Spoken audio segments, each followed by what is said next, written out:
Hello, everyone. Welcome to Strictly Money at the News Forum, where all voices matter. I'm your host, Saijal Patel. If you've ever wondered what type of knowledge and skills you need to be financially healthy, you'll want to stay tuned because in this episode, we're going to explore the concept of financial literacy, education required to make confident decisions with your money, whether that's saving, investing, managing debt, or even retirement planning. COVID and the economic uncertainty that's come as a result has left millions of Canadians more financially vulnerable and has underscored the need for better financial education.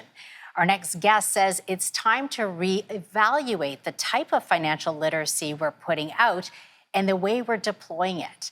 Joining me now is George Blount, financial therapist and the founder of nBalance Financial. George, thanks for joining us today. Thank you, Saijal. Pleasure George, to be here. the way you said that financial literacy needs to be reassessed, what do you mean by that? What are the problems that you're seeing? Yeah, well, first and foremost, financial education is not as prevalent as anyone would like. That's the first problem. The second point is that the way that financial education is delivered, it's packaged as products and services, but the timing of info needs to be delivered just in time.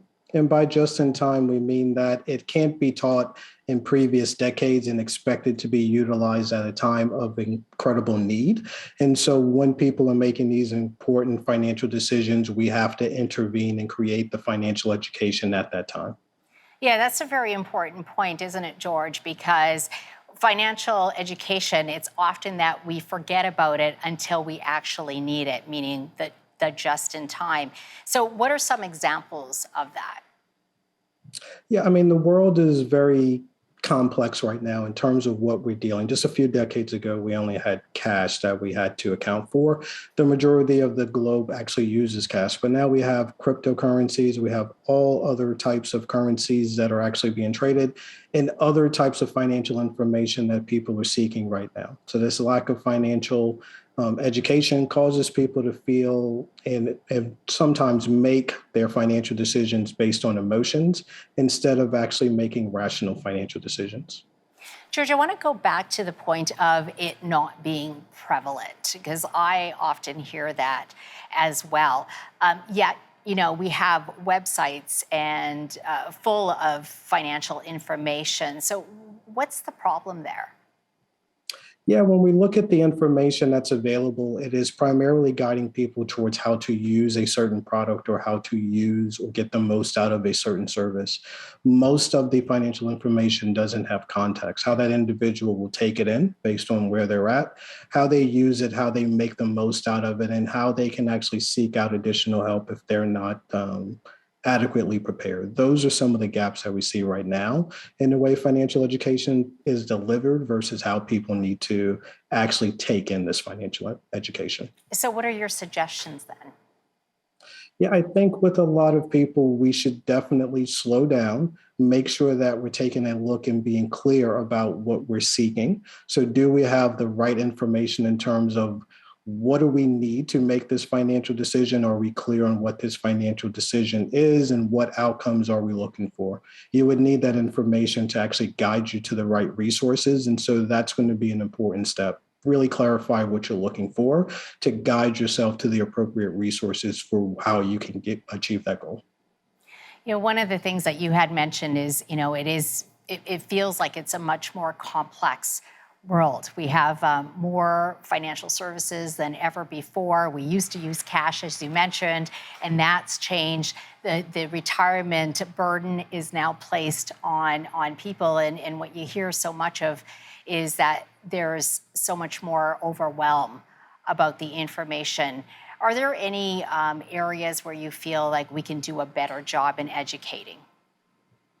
Yeah, I think the first area that we can do a better job on educating is just create consistency in our terms. I think a lot of the times what our individuals are seeking is help to a very common problem, yet the solutions may be categorized differently based on the firm that you go to or the individual that you speak to, because our verbiage is very much based on products and services.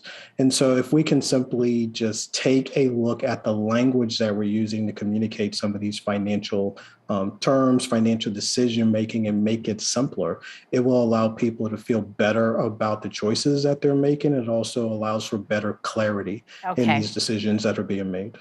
Okay, George, we're going to take a quick break, but when we come back, we'll dive into those emotions and behaviors that play a role in your financial wellness.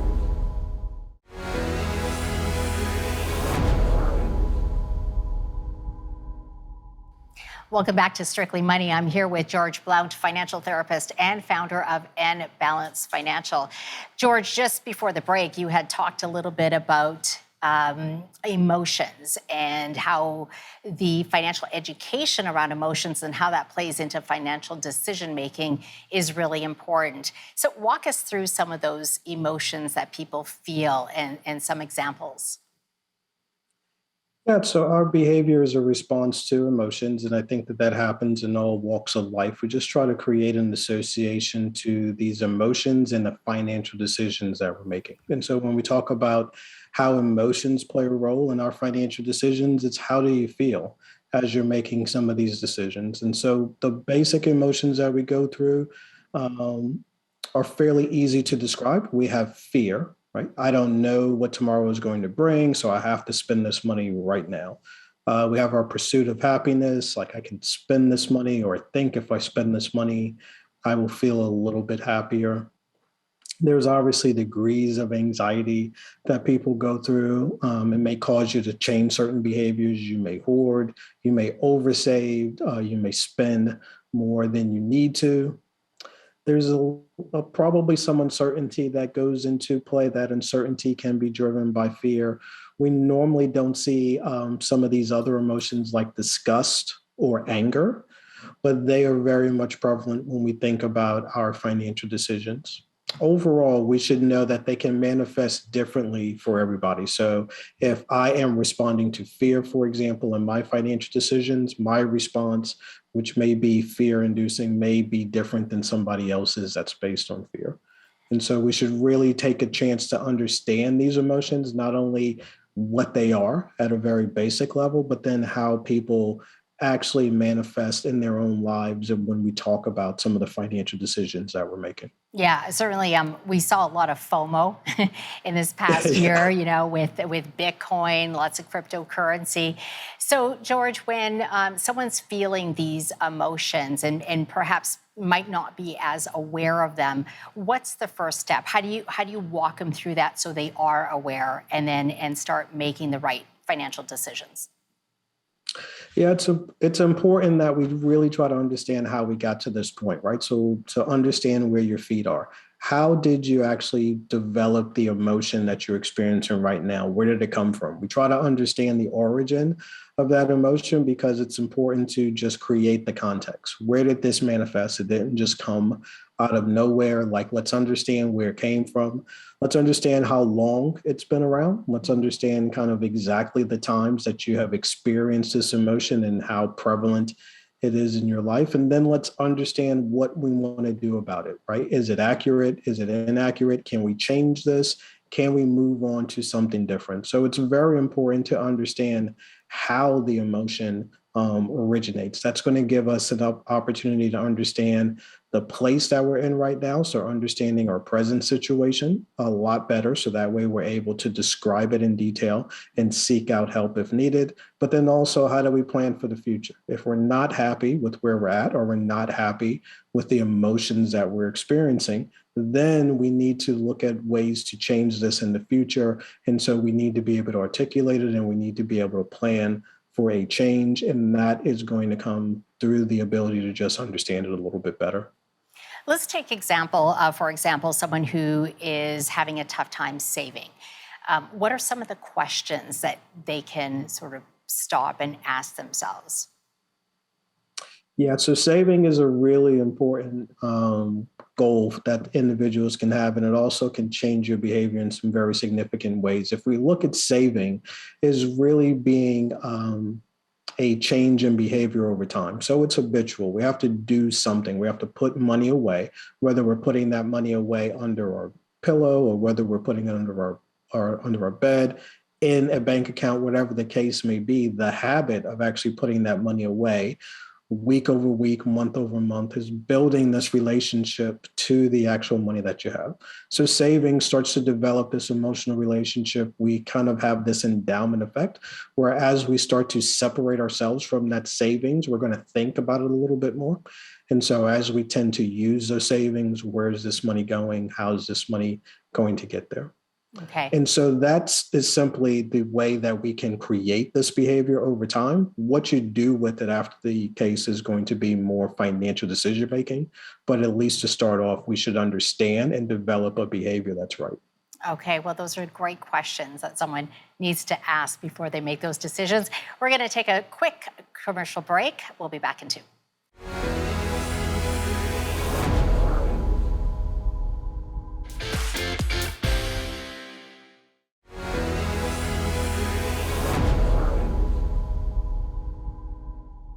We're back with our guest, financial therapist George Blount, on the topic of financial education and the need for it to include literacy on behaviors and not just products.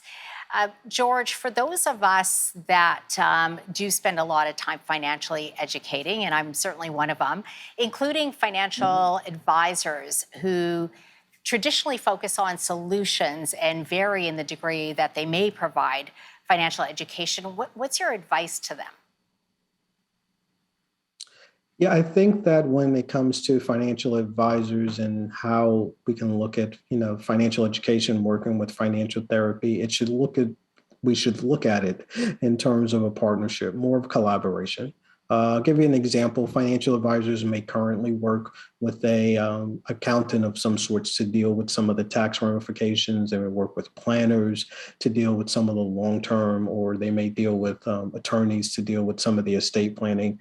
And I would just advocate using financial therapists as part of that process. I think it's important to understand that this is not something that financial advisors do every single day.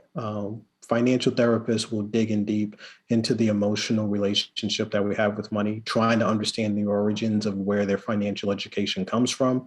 Then we'll try to minimize the gap, try to make that as easy as we can, so that way they can become better clients to financial advisors. So we wouldn't compete. I think we should work together and partner up, so that way we can use this just-in-time approach when their clients need it the most.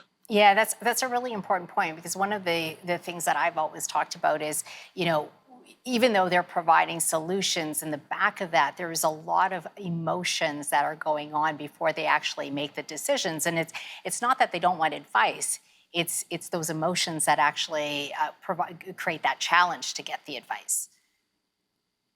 Yeah, the emotions are the baggage that actually puts the education into context. If there is education, sometimes the emotions may cloud what we say and how we say it, and it may not come out as clear. If you have a lack of education and we have a high emotional vested interest in what we're saying, it may not come out as well either. And so financial advisors are really placed in an unbelievable burden, where at times you may have to describe something that you're not quite aware of how to describe it and using the right terms. And you also have an emotional response that you may not be all the way aware of. And how do you describe that? And so financial advisors can't take on the burden of understanding both the lack of financial education in the terms that's being presented to them, as well as some of the emotional relationships and what that means. I think that's where the collaboration comes into play, so that way we can get to what is in the best interest of the client, so that way we can work together to achieve that. Yeah.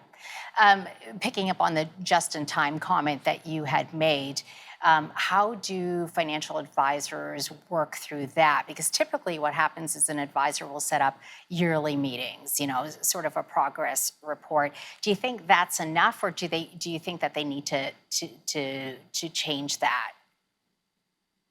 Yeah, I would change it slightly just to be more situational. I think as we see with COVID and how that's had a global impact, it's important to reach out and make sure that people are addressing that in the proper way, dealing with that. We know that in our lifestyles, we have situations where people go through marriage, divorce, having children. These are all areas where there is an opportunity not only to have a financial conversation, but where we have a chance to understand some of the origins of our emotional relationship with money.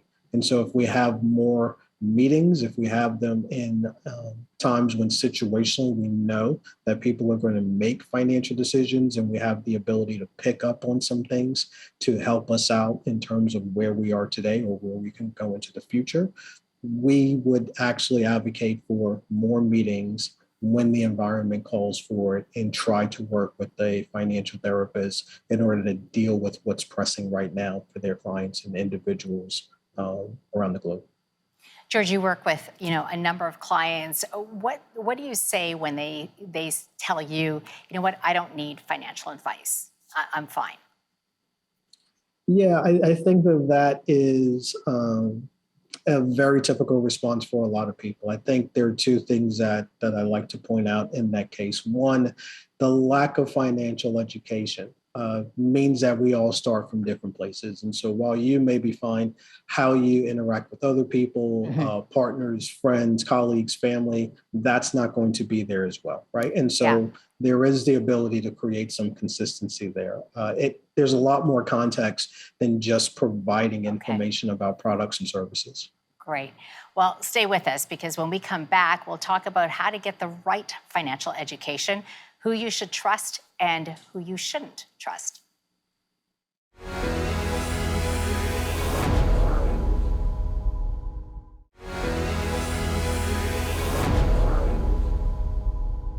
Welcome back. Our guest this show has been financial therapist George Blount. George, when it comes to financial education, the comment that I often hear about is it's so overwhelming. There's so much information out there. What's your advice to them? Where do they start? Yeah, so I think we should first acknowledge that there is a lot of noise. It can be very, very overwhelming. And it can be especially overwhelming if you're starting at this place from a void in terms of where financial education is.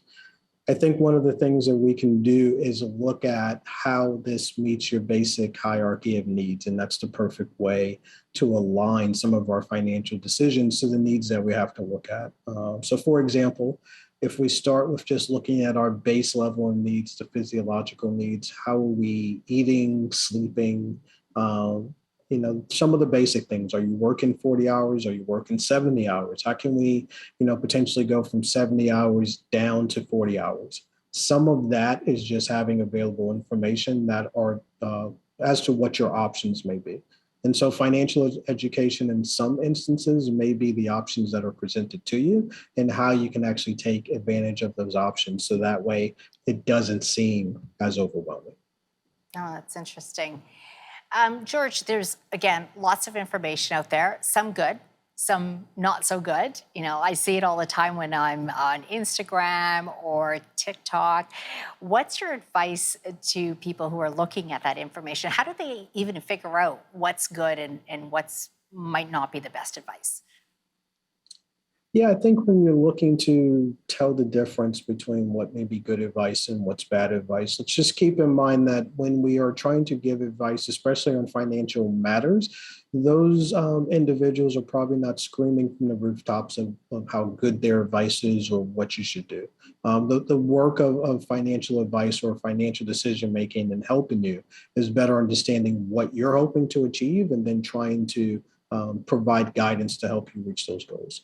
So any advice that simply says, do this, you don't need to know anything, it doesn't matter where you came from or where you're going, that's usually one good way to tell the difference between whether it's good or bad. Good info is normally related to you. It starts with an understanding of where you came from, how your understanding came to being, and where you want to go into the future. And some bad types of information can exclude you altogether and simply believe that the product or service is going to be the key to your solution. And that may not be true in all instances. Yeah, there's, again, lots of information out there. I always say, do your homework, check their credentials. Perhaps that, leads you to what they actually can give you advice on and what they can't give you advice on. If someone was to start today on learning, say, about investing, what sort of process would you take them through? Yeah, I would go back to that hierarchy of needs. I would start with the simple fact of investing, and the way in which we invest has a lot of discretionary income. It's done with money that we don't necessarily have an emotional tie to right now. And so let's make sure that we're doing some of the things that foundationally prepare us to become an investor. Let's make sure that the way in which we earn is secure and providing the opportunities that we need, that we have a good plan for how we're going to take care of our housing and the costs that are associated with that. And then we try to make a good understanding of where we'd want to invest in terms of a goal, kind of what's the purpose and what are we trying to achieve for. So if we start with those hierarchy of needs and making sure that our employment and our housing is secure, it provides the perfect foundation to start to understand the goals, aspirations, and motivations of investment strategies. And so we need to do that prerequisite before we move forward with the investment portion. I like that idea of the hierarchy needs, George. Thanks for joining us today, and thanks so much for your great insights. That was George Blount, financial therapist and founder of nBalance Financial. Thanks to George Blount for those great insights. Well, that wraps up this edition of Strictly Money. If I can leave you with this thought, it's that financial education can sometimes feel overwhelming. You know, it's not taught in schools, it's often not taught in homes, but most of us agree that it's important. And to quote Benjamin Franklin, an investment in knowledge pays the best interest. Well, if there's some financial topics that you want to learn about, please email us. And until then, stay wise, stay well, stay wealthy. Thanks for watching.